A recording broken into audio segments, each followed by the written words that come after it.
Well, good morning to all of you. Good morning. It's good to be here. It's a beautiful morning. We have the gift of life in us. We have the gift of devoting ourselves to study here. I never cease being thankful for that, of this place and our ability to devote ourselves to study. We have much to be thankful for here. So I'll be speaking this morning. I was asked to kind of extend this study of the second letter to the Corinthians this morning by focusing specifically on 2 Corinthians 4, the passage, particularly the passage in which Paul compares his ministry to having a profoundly valuable treasure in low-grade pottery, jars of clay.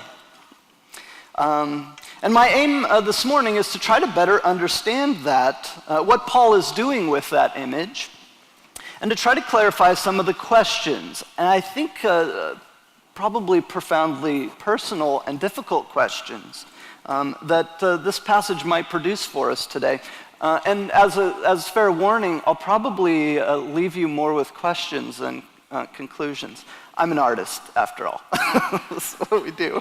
Speaking of which, I'm an artist, an art professor. I probably should be talking about art this morning. I mean, that's sort of what I do. I think this morning I'm going to hug the text instead, not deal so much with art. So, Father, may the words of my mouth, meditation of my heart be pleasing in your sight, O Lord, my rock, my redeemer. Amen.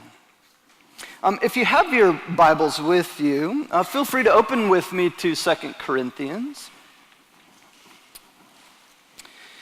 We'll focus on this passage in particular, but we might slide around a little bit, move around. And beginning in verse 5, just to get a kind of running start into this, Paul writes this to the church in Corinth. We do not proclaim ourselves, but Jesus Messiah as Lord. Literally, Jesus Messiah, Lord. And ourselves as your bondservants for Jesus' sake.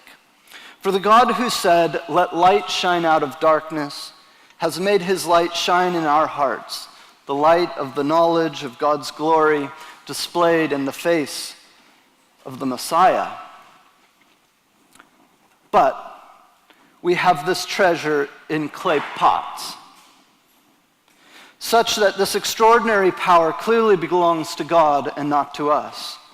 We are hard-pressed on every side, but not crushed. We are at a loss about what to do, but not in despair. We are terrorized, but not abandoned. We are thrown down or badly injured, might be one connotation of the Greek. We're thrown down, but not destroyed. We always bear in our body the dying of Jesus, so that the life of Jesus, the resurrection life of Jesus, the life that has exhausted and overwhelmed death, may also be revealed in our body.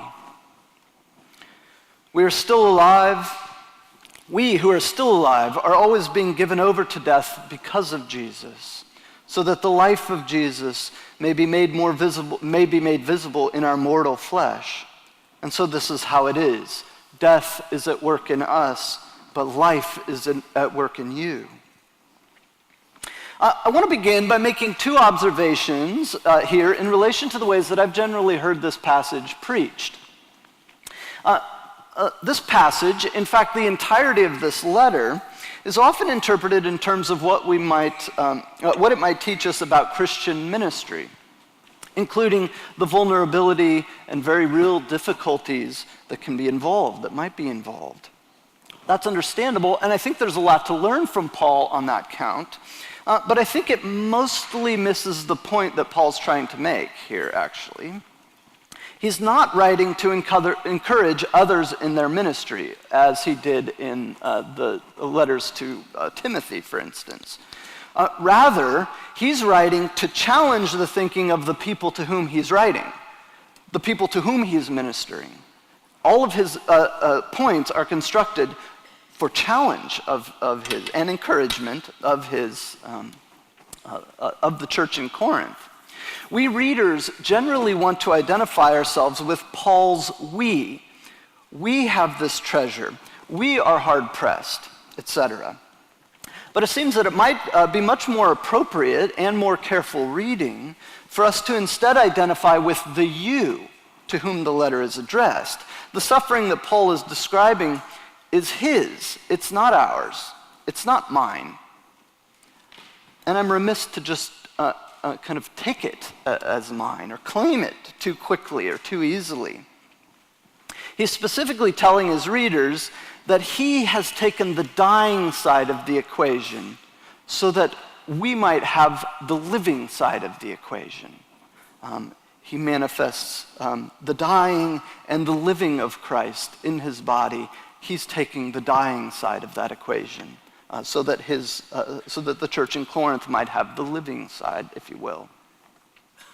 That's a first observation. Second observation, I want to think further about what Paul's image of the gospel being like precious treasure in clay pots might be about. It's relatively commonplace for readers to interpret the jars of clay as a metaphor for the human body, the fragile body, as if to emphasize that we hold a spiritual treasure in the weakness of our mortal bodies. And, well, sure, I guess, but once again, that doesn't seem to be the point that Paul is making. I mean, after all, he talks about both the dying of Christ and the life of Christ being manifest in mortal flesh, is what he says. His point is more that the treasure is not on display. It isn't where you expect it to be, and it doesn't look like you expect it to look. That's Paul's point.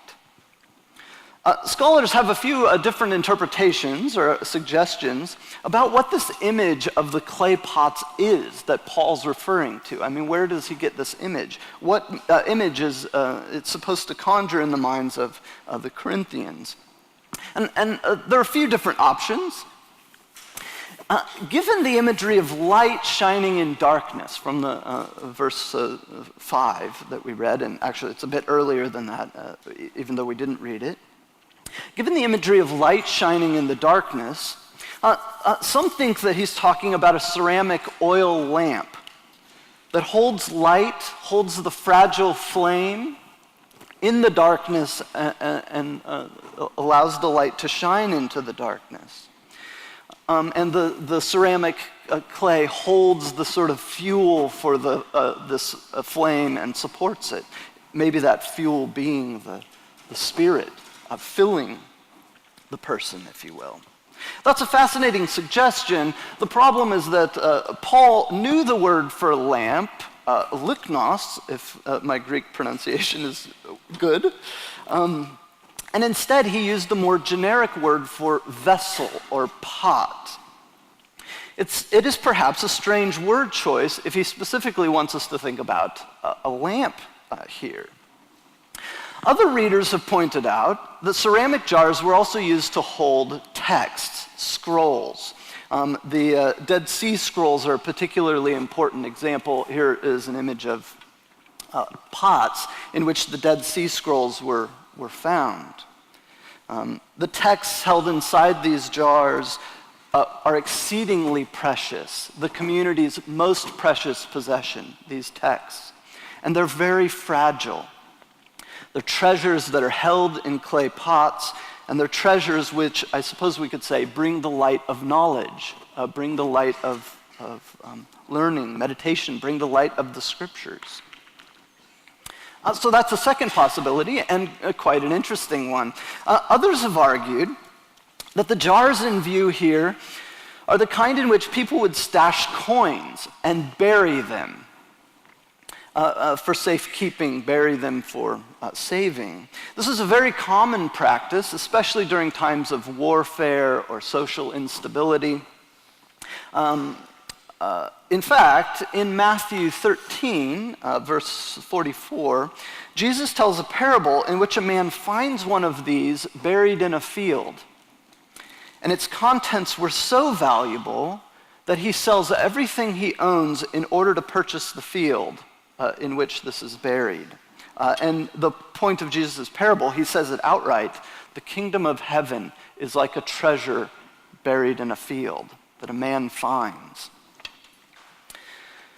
In fact, interestingly, the word that Jesus uses in this passage for treasure, thesaurus, is the same word that Paul uses in 2 Corinthians 4:7. As an interesting side note, the Greek word for treasure is thesaurus. It's where we get our word for the book with synonyms and word usages and so forth. In Latin was thesaurus verborum, the treasury of words. I love that. It's good for us to recover just what treasures these books are that we're so inundated with and that are made available to us. They're great treasures, treasuries. Anyway, side note, that's a footnote. Whichever of these treasures we take Paul to be conveying to us, a light, a sacred text, something of great worth, a great wealth, the main idea is that a treasure that is exquisitely glorious and valuable is held in a low-grade form, an unimpressive form, a form that is vulnerable, weak, poor in appearance. Its outward form is seemingly anything but glorious. Clay is a material in the ancient world, is a material that is common. If you were wealthy, your pottery, your vessels might be made out of glass or carved stone or something. This passage, chapter 4, is part of a larger block of text that runs from the middle of chapter 2 into chapter 7. And so I want to put this in its context, which you've been doing in these other chapels, these Monday chapels. But I want to push a little bit further, putting it in that context. And in that context, from chapter 2 to 7, Paul uses a series of wildly unexpected images to disrupt and I think unsettle the Corinthian expectations about how the gospel works and how the gospel looks. He seems to say over and over again, you can't just see the gospel through your own previous point of view. If you let it, the gospel will and must change the way you see everything. We don't just get to stand over it and screen it through our existing grid. The idea, if you do that, it will look poor, it will look weak, it will look fragile. Rather, through this series of images, he gets us contemplating whether our whole grid needs to change. And that which appears poor might actually be greatest treasure. In chapter 2, he says that being an apostle of Christ is like being led through the city in a triumphal procession. You did a chapel on that, I assume? It's like being led through the city in a triumphal procession, celebrating God's victory over his enemies. The image, though, is intentionally ambiguous. Is Paul one of the victors who shares in the victory? Or is he one of the conquered, captive foes who's being put on display in his humiliation, in his defeat? It appears that Paul wants us to think both. In his humiliation, in his defeat in Christ, he is a victor. He is a victor by being one of the defeated led out in that procession. That's a very disruptive image for ancient Greco-Romans. He offers a second image. His apostleship is like the incredibly pungent aroma of a Thanksgiving sacrifice, being carried in this victory procession. It is, in fact, the aroma of Christ himself, is what Paul says. The question is this aroma the smell of death, or is it the smell of life? And Paul says outright, it depends on who's doing the smelling. And the images continue to pile up in this series of passages in these chapters. The apostles of Christ are like teachers or professors who present themselves without any credentials or any letters of recommendation. They have no letters of recommendation beyond whatever the Spirit is doing in this church. That's their letter. You are our letter. You yourselves are our letter, as Paul says, which is written by Christ through the Spirit. The gospel is like a light that some people see and others don't. And if it lights you up, if it gets inside of you, everything looks different. A light is shining from you onto the world, if you will. And specifically, Paul refers to this as the light of the knowledge of God's glory displayed in the face of the Messiah. The problem that Paul is grappling with in this passage, and I think in most of his writing to the Corinthians, is that this face doesn't look like they think it should. It's the face of an executed man, executed on the margins of the Roman Empire under the authority of both imperial rulers and temple authorities. As Paul makes emphatically clear throughout his letters to the Corinthians, beginning in the astonishing first chapter of his first letter to the Corinthians, the gospel that he preaches, the good news is of an executed Messiah. That's precisely what Christ crucified means. That is a scandalous thing to preach. Messiah executed Messiah. And that's his good news. This gospel that he preaches of an executed Messiah, he contends, is the message of the wisdom and the power of God working in the world through that which appears to be foolish and weak. In 2 Corinthians, Paul resolutely doubles down on this. Central to the surpassing glory of the gospel is a profound and a pathetic weakness. If placed in its wider context, so we start from this text, sort of consider it in its text, in its broader textual context of that letter. If we then broaden our view to the cultural context surrounding this letter, it's fairly clear that what Paul is saying here is extremely problematic for his original Corinthian readers. As far as many of the Corinthians are concerned, especially those in the church who have relatively high social status, Paul is really messing up how this apostle thing is supposed to go. He's really messing up good news. Namely, he's allowing his message of the good news, of gospel, to be entangled with an extraordinary amount of social shame. In the Greco-Roman world, in which Corinth was a leading metropolitan port city, in a lot of ways, Corinth is very similar to Los Angeles. We're close to the Corinthians in a lot of ways. We understand how they work, I think. In this Greco-Roman world, in Corinth, all social relationships operated along kind of two axes, rank and status. Rank was more or less fixed. You were kind of born into it. You were born as you could be born as a plebeian, as a patrician, a slave, and so on. And that's more or less fixed. But there's a remarkable range of social status within your rank and even outside of your rank, across ranks to some extent.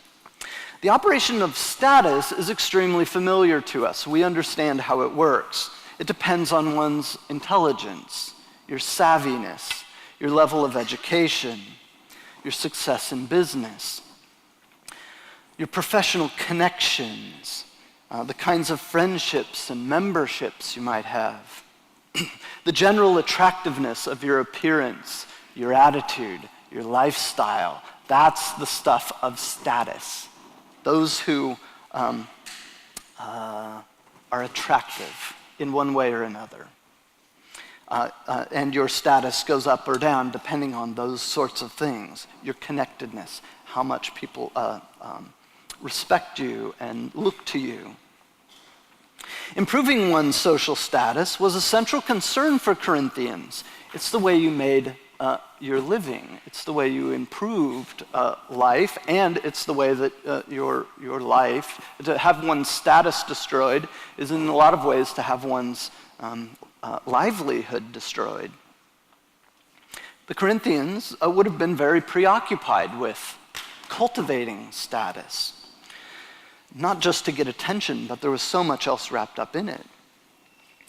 And it certainly would have preoccupied many of the Corinthian Christians, as it does preoccupy contemporary Californian Christians. And that includes all of you. It includes me.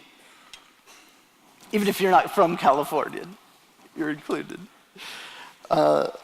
Status preoccupies a lot of, would have preoccupied a lot of Corinthian Christians, including those in the community, especially those in the community that owned houses that were large enough to host house churches. That's where the churches met. Within these workings of social status, philosophers and teachers, rhetoricians served really important roles. Particularly those elite teachers known as sophists or sophists. They were teachers who were extremely well trained in rhetoric. They had a facility in philosophy and law. They were very well educated.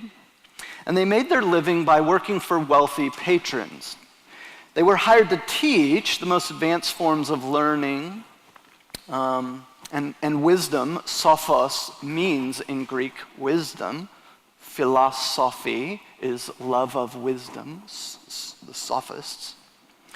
But their more central task was actually to cultivate as prestigious a reputation as possible, thus enlarging the status of whatever a patron employed them.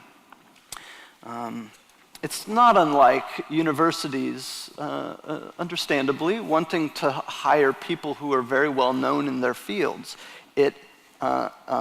You facilitate the professor's study and their reputation, and they facilitate yours by being part of the university. Associate Professor, Biola University. The Corinthians were impressed, as we are, by eloquence, intelligence, virtue, dignity, confidence, capability. And the sophists made it their job to be as persuasive on those points as possible.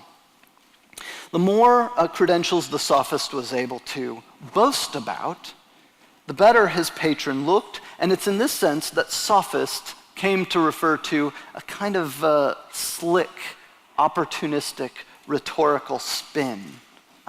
It was very much about persuading people and conveying image of intellect, virtue, dignity, and so forth. The reason for laying out some of that background is that it was very natural for the Corinthians, the Corinthian church, to associate Paul with the sophists, to think of him as a kind of sophist. He's very well educated. He's a lawyer, a biblical scholar, a brilliant and articulate speaker, a man with wide-ranging connections all across the Mediterranean rim. But as time wore on, Paul increasingly violated their expectations. Paul refused their patronage. He goes on and on in these letters, this issue of not accepting money. That's what this is about. He's not accepting patronage, a patron-client relationship. He refuses all the money of the wealthy members of the church. And that was a decision that caused a lot of tension. Instead, he earned his money working with his hands. He was a tent maker, which immediately demoted him to lower social strata than he otherwise would have been. And in fact, that causes a kind of embarrassing disparity between this teacher and some of the wealthier members of the church who want wisdom, a wise teaching. He referred to himself with demeaning metaphors like slave, servant, gardener. Those are demeaning in the ancient world. They are to work with one's hands. That is low social status. To have a life where you didn't have to work with your hands is a higher status. And that's what a teacher should be in the ancient world. In his letters, he directly addresses women, children, even slaves. That's an unthinkable thing for a sophist to do. It's undignified to write letters to slaves. He increasingly disavowed eloquent speech. He refused to cultivate respectable social status through the obligatory boasting of one's credentials, even though he had them. The way I was introduced was the boasting that he might need to do to sort of position oneself, give oneself a kind of reason for the rest of the people in the room taking him or her seriously. That's what he means by boasting. He increasingly and when he did commence with boasting, he would carry on about the most embarrassing and shameful things. Later in this letter, for instance, in chapters 10 through 13, Paul launches into an astonishing outburst in which he aligns himself with the meekness and gentleness of Christ. In other words, characteristics of weakness. And then positions his boasting precisely on the grounds of his extensive suffering and his embarrassing rejection by both political and religious authorities alike. He lists his years of prison time, the times he had been severely beaten by religious crowds. He admits that he received the maximum Jewish penalty of 39 lashes on at least 5 occasions. 3 times he was beaten with rods and bats, once beaten with stones and left for dead, 3 times shipwrecked, for weeks on the verge of death, and so on. This is his boasting. In our culture, which is a culture of, action movies, we might regard these as kind of badges of courage. He's a tough guy. He's a survivor. He's committed. In Corinthian culture, however, these are profoundly shameful things on at least 2 counts. 1, they signal an utterly decimated social status. These punishments specifically mark him, in fact, they physically scar him, certainly, as a heretic, a criminal, a loser, an outcast. And even more profoundly, too, they signal someone who has intense divine displeasure toward him. Anyone to whom this kind of stuff happens is obviously not in the favor of the gods.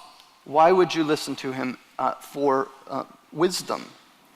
And radically, Paul sums up this scandalizing list by writing, "If I must boast, if I must present my credentials, I will boast of the things that show my weakness." Christ was crucified in weakness, yet he lives by God's power. I'm going to leave you with 2 questions that kind of have haunted me in preparation for this, and I'll leave you with them briefly. If I'm really honest with myself, in what ways does Paul challenge the grid of expectation through which I regard the gospel? What do I expect the power of God to look like?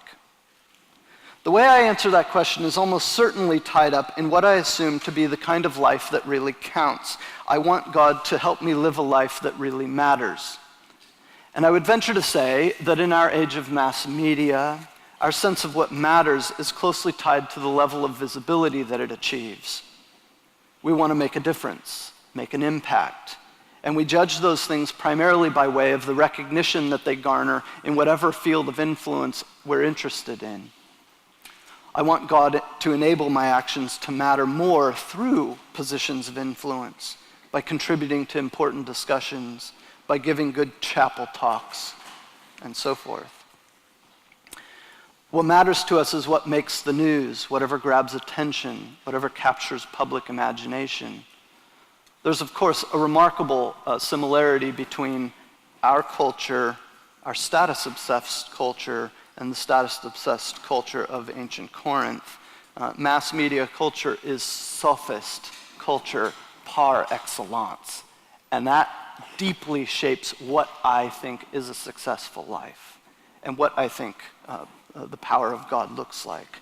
I think I have this nagging feeling that if Paul showed up and started forging images, more contemporary images to make his point, I would find myself pretty deeply scandalized. A second question, and we'll end with this.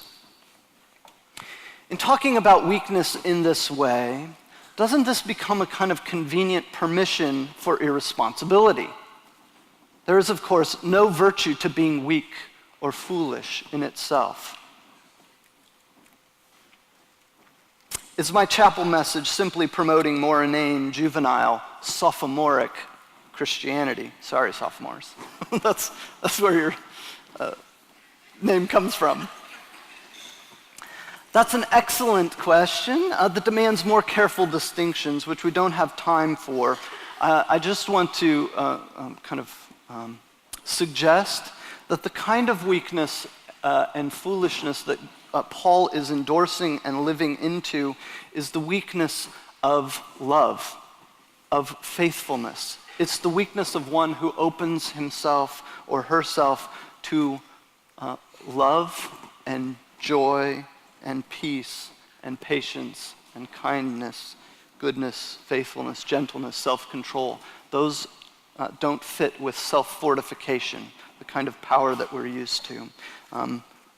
Is the weakness that we're called into, the weakness of loving more fully God and our neighbors. Thank you. Praise be to God. Blessings on all of you. You're dismissed. We hope you enjoyed this message. Biola University offers a variety of biblically centered degree programs, ranging from business to ministry to the arts and sciences. Learn more at biola.edu.